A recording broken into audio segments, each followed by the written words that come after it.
بسم الله. بسم الله.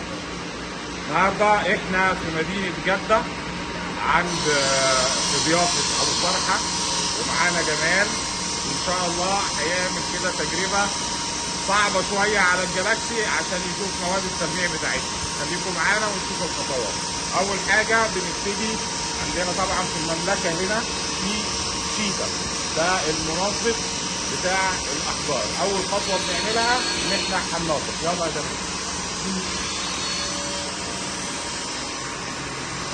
يا دوبك بيبل حته القطن او الفايبر او السفنجه وبيمسح بيها الحرف بتاعه او الباسبور.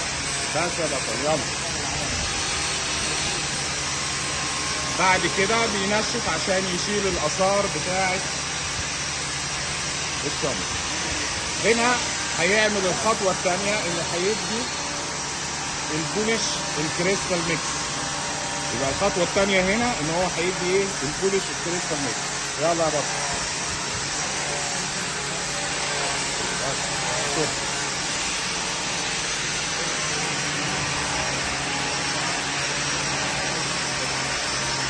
يلا خش عليها بقى.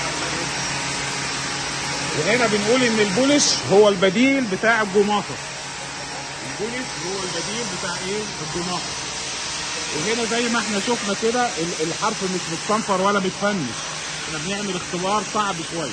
يلا بقى.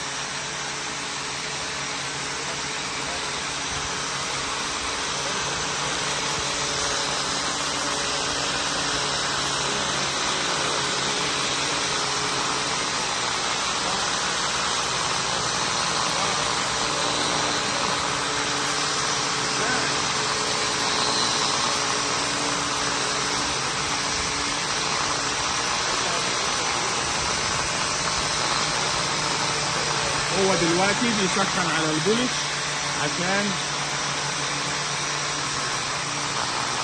نجهز الطاوله عشان بعد كده نحط الستون سايد. بس خلينا كده عشان الفيديو ما يطولش على الناس. نفتكر الحته دي. هنرجع بعد كده نشيل اثار البولش بالشامبو.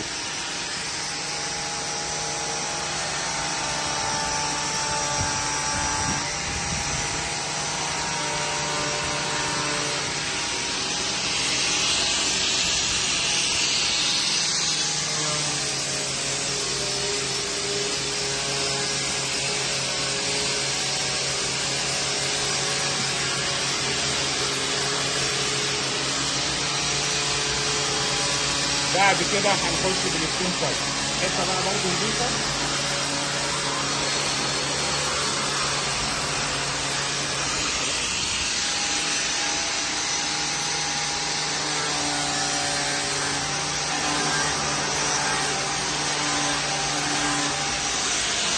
دقق معايا هنا كده.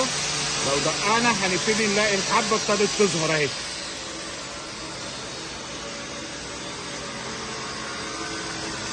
تمام.